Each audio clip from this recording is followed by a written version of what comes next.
À l'approche de l'intersection, le motard a sous-estimé le risque. Oui, réponse A. Non, réponse B.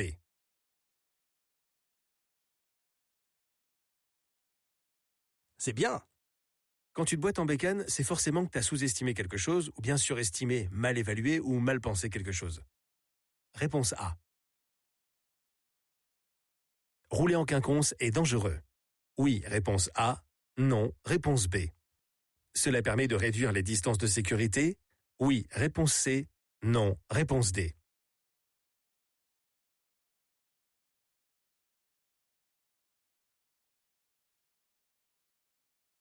N'importe quoi. Rouler en quinconce, c'est se décaler par rapport à celui qui est devant toi. C'est l'inverse de la file indienne. Ça permet en cas de freinage d'urgence de ne pas finir les uns dans les autres. Ça permet aussi de voir plus loin. La distance de sécurité, tu ne la réduis jamais. Tu peux l'augmenter si tu veux, mais tu ne la réduis jamais. Elle doit toujours être d'au moins 2 secondes. Réponse B et D. Le motard est sur la bonne trajectoire. En zone A, réponse A. En zone B, réponse B. Le placement a un impact sur la visibilité. Oui, réponse C. Non, réponse D.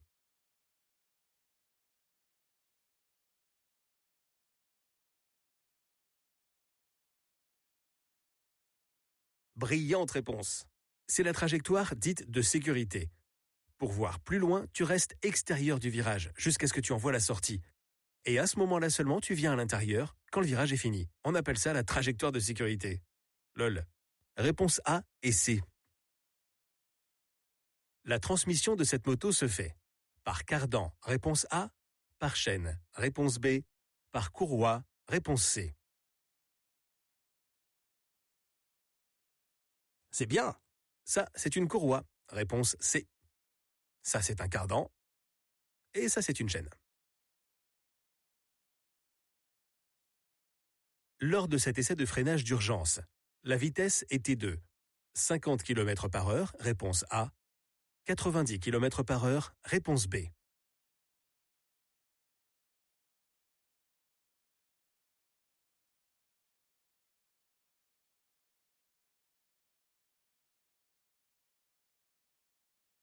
Balèze, c'est bien. Une moto, ça freine moins fort qu'une voiture. D'ailleurs, voilà une comparaison. En bécane, quand tu roules à 50, tu mets 3 mètres de plus qu'une bagnole pour t'arrêter. Et à 90, tu mets 7 mètres 50 de plus. Alors fais gaffe aux distances de sécurité. Parce que si la voiture devant toi freine fort, tu vas trouver le temps long jusqu'à l'impact. Réponse A. En ligne droite, je freine. Du frein arrière, réponse A. Du frein avant, réponse B. En courbe, je freine. Du frein arrière, réponse C. Du frein avant, réponse D.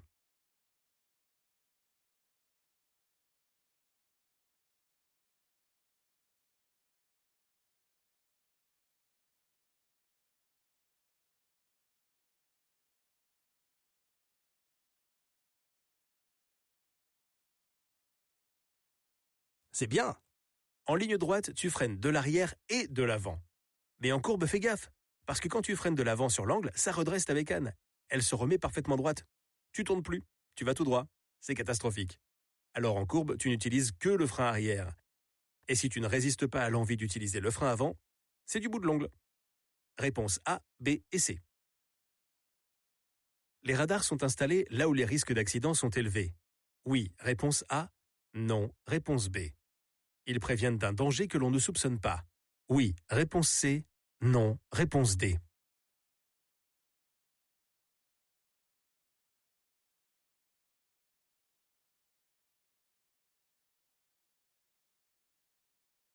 C'est bien. À ce qui paraît, les radars sont installés là où ça cartonne souvent. Exprès pour faire ralentir sur les zones dangereuses. Ouais. Réponse A et C.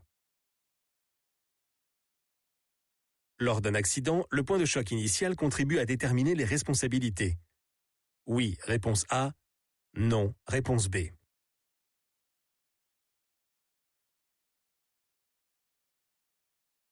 C'est bien. Là, c'est toi qui me rentres dedans. Et là, c'est moi qui te rentre dedans. Réponse A. Je redouble de vigilance. Oui, réponse A. Non, réponse B.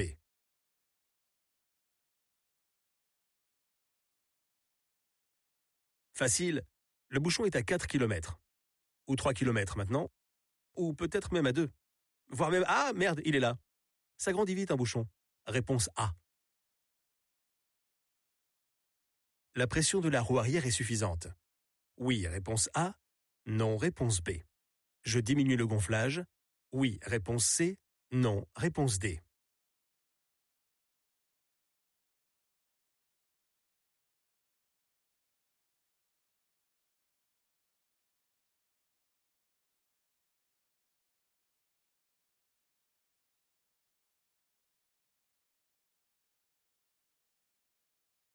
C'est ça. Tu peux voir la pression préconisée ici. 2,5 bars à l'avant et 2,9 bars à l'arrière. Sur le mano, tu vois que la pression est à 2,6 bars. Tu veux 2,9. Tu gonfles l'arrière. Réponse B et D. Les règles d'utilisation du DAE sont simple, réponse A, compliqué, réponse B, dicté étape par étape, réponse C.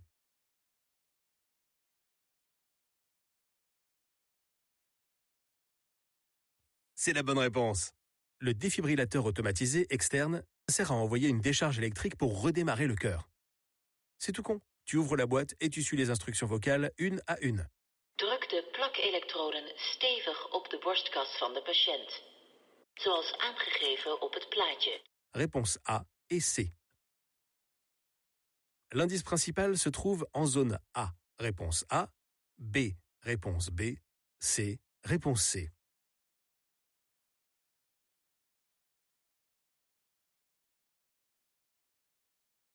Gagné. L'indice principal, c'est cet abruti qui te voit pas et qui va te griller la priorité. Réponse C. Les véhicules devant moi sont à l'arrêt. Oui, réponse A. Non, réponse B.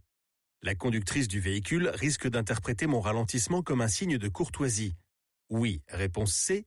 Non, réponse D.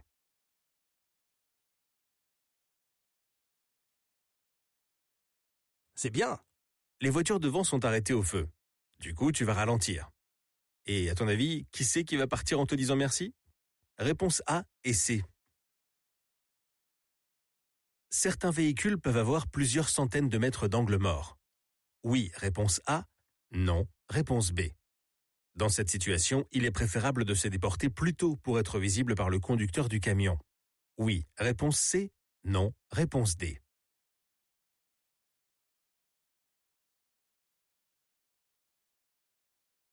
C'est une bonne réponse. On voit rien dans les rétros d'un camion. Ils sont gros, mais on voit rien. Réponse A et C. Dans cette situation, le plus gros risque d'accident est dû au non-respect du code de la route, réponse A, à une défaillance du véhicule, réponse B, à un dysfonctionnement du passage à niveau, réponse C.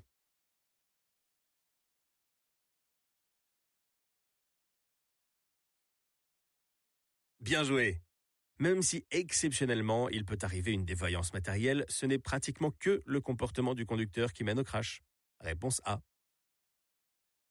Dans cette situation, j'avance, réponse A, je reste où je suis, réponse B.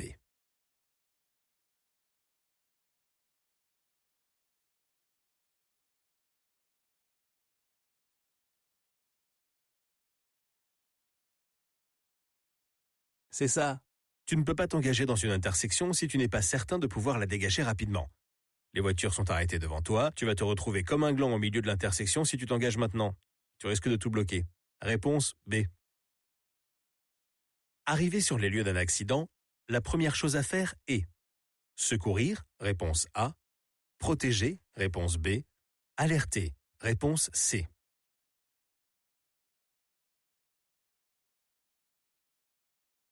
C'est bien. C'est la méthode du pas. PAS. Tu avances un pas après l'autre. P comme protéger, A comme alerter, S comme secourir. D'abord tu protèges pour éviter un autre carton. Ensuite tu alertes les secours. Et ensuite, si tu as des notions, tu portes secours. Réponse B. Il est fortement déconseillé de transporter un enfant à moto. Oui, réponse A. Non, réponse B.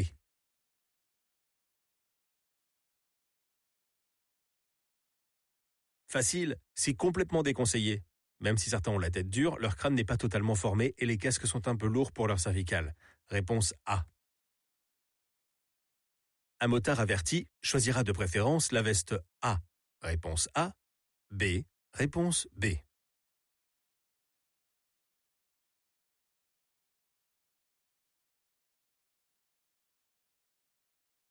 C'est bien. Évidemment qu'une veste plus claire est plus visible, donc plus sécure. Ça, c'est une question con. Il a qu'à faire ce qu'il veut, l'averti. Moi aussi, je fais ce que je veux. Je réponds B, mais j'achète A, juste pour faire chier. J'aime bien la noire. Une trottinette a plus de stabilité qu'une moto. Oui, réponse A. Non, réponse B. Je dépasse, réponse C. Je ralentis, réponse D.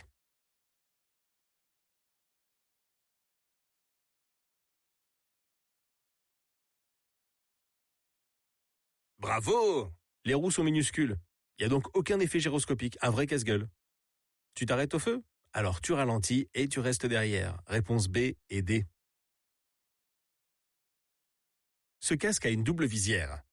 Oui, réponse A. Non, réponse B. Je peux rouler la nuit avec la visière teintée. Oui, réponse C. Non, réponse D.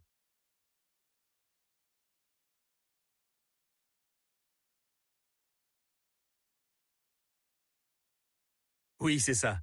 Une, deux. Deux visières, dont une teintée. Quelle question. Réponse A et D.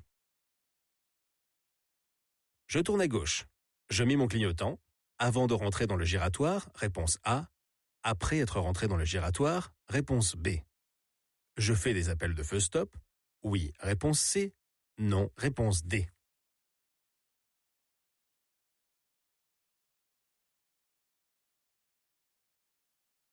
Bravo. C'est avant. Et tu te places. Tu te places à gauche, et comme tu as un cycliste qui te colle au basque, tu peux lui faire des appels de feu stop. Réponse A et C. Sur autoroute à 130 km/h, mon champ de vision est de 90 degrés, réponse A, 30 degrés, réponse B.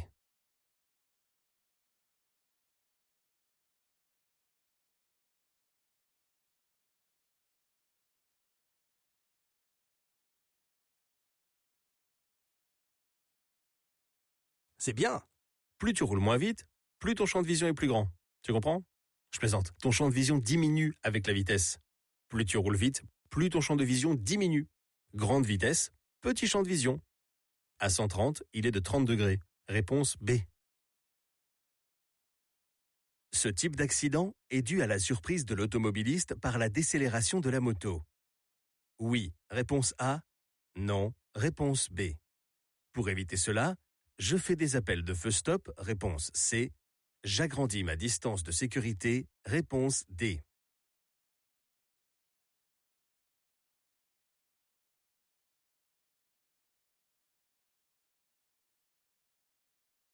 C'est ça.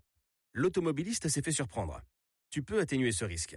Dans un premier temps, tu donnes de microscopiques coups de frein dès que tu détectes que quelqu'un te colle aux fesses, juste pour allumer les feux stop et le réveiller un peu. Et dans un deuxième temps, tu ne viens pas te coller au cul du camion.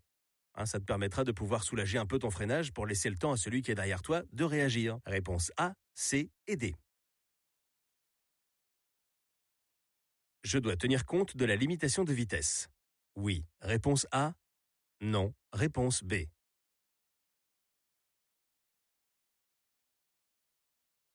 C'est bien. Elle est facile celle-là. Hein. Réponse A.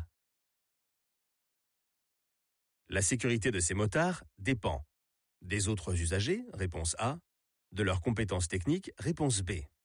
Ils risquent une perte de 1 point, réponse C, 3 points, réponse D.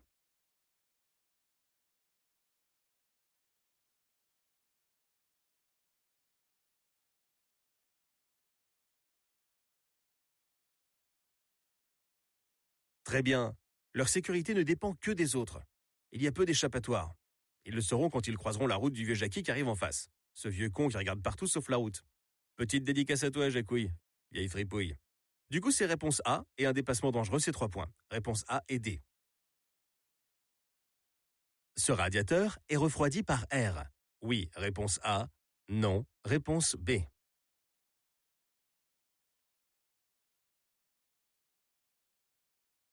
C'est ça. Il est refroidi par l'air et les moucherons. Réponse A. Ce panneau indique une circulation. Alternée, réponse A. Restreinte, réponse B. Il sert à limiter la circulation des véhicules polluants. Oui, réponse C. Non, réponse D.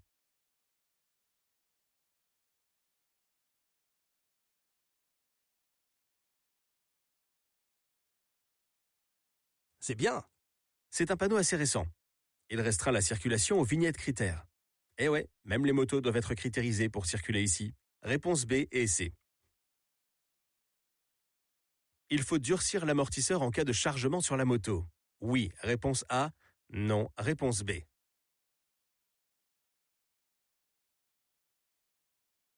C'est bien. Il faut durcir pour éviter d'arriver en butée de suspension. Parce qu'une fois en butée, ça donne ça. Réponse A. Je ralentis et je reste à droite. Réponse A. Je me déporte à gauche. Réponse B.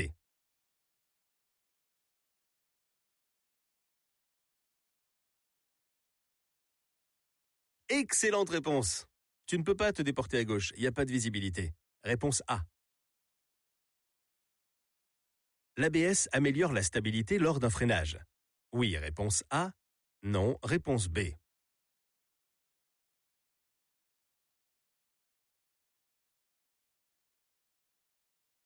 C'est ça. Un blocage de roue avant, c'est le début d'une gamelle. Un blocage de roue arrière, c'est un peu moins délicat à gérer, mais c'est quand même casse-gueule. L'ABS évite le blocage de roue. C'est top. Réponse A. Quel est l'âge légal pour passer le permis A1 ? 15 ans, réponse A. 16 ans, réponse B. 18 ans, réponse C.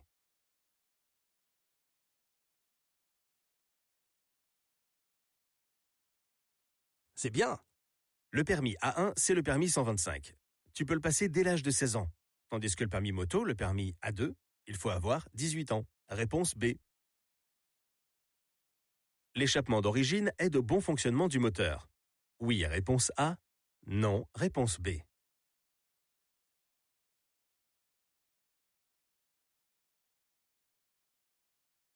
Gagné! Les ingénieurs ont certainement étudié la chose en long, en large et en travers. Ils ont certainement trouvé le rendement idéal. Enfin, j'espère. Réponse A. Je vérifie le niveau du liquide de frein. Moto droite, réponse A. Moto sur la béquille latérale, réponse B. Le niveau du liquide de frein arrière doit se situer entre les deux traits. Oui, réponse C. Non, réponse D.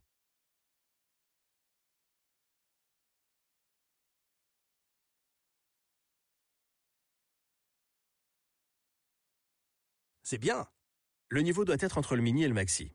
Il se fait à plat et moto droite, et surtout pas penché sur la béquille latérale. Réponse A et C. Pour vérifier le niveau de frein avant, le réservoir de liquide de frein doit être droit. Oui, réponse A. Non, réponse B. Le liquide de frein est davantage utilisé si les plaquettes de frein sont usées.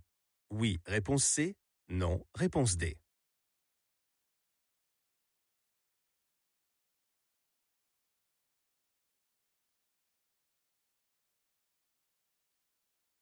Ok, c'est ça. Tous les niveaux se font à plat moto droite. En s'usant, les plaquettes de frein vont plus loin. Il faut donc plus de liquide pour les pousser contre les disques de frein. C'est pour ça que la réserve de liquide baisse. Réponse A et C.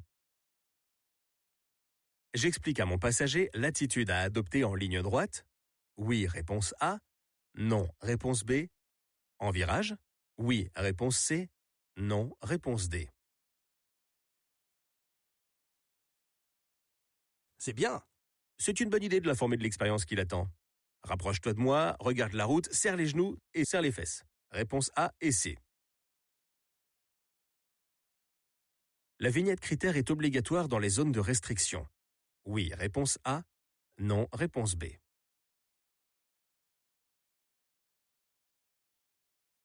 C'est bien.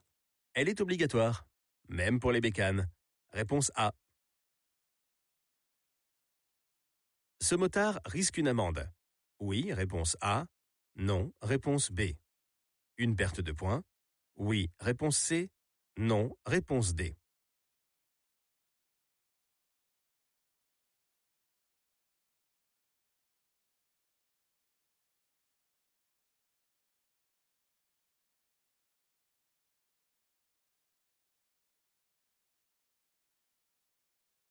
Ça roule, c'est la bonne réponse. Ils ont leur casque avec leur dispositif réfléchissant, leurs gants, nickel. À part quelques brûlures, ils ne risquent ni amende ni perte de points. Réponse B et D. Rouler sans gants, sans casque ou sans dispositif réfléchissant, c'est 3 points qui sautent du permis. Cet objet sert à dépister l'alcool, réponse A, les drogues, réponse B.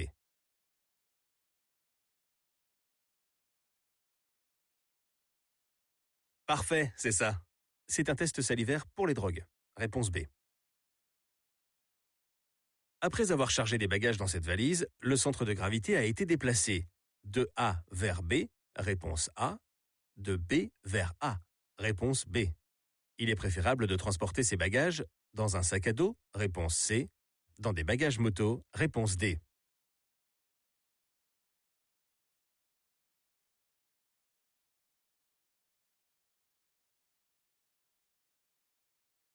C'est une bonne réponse.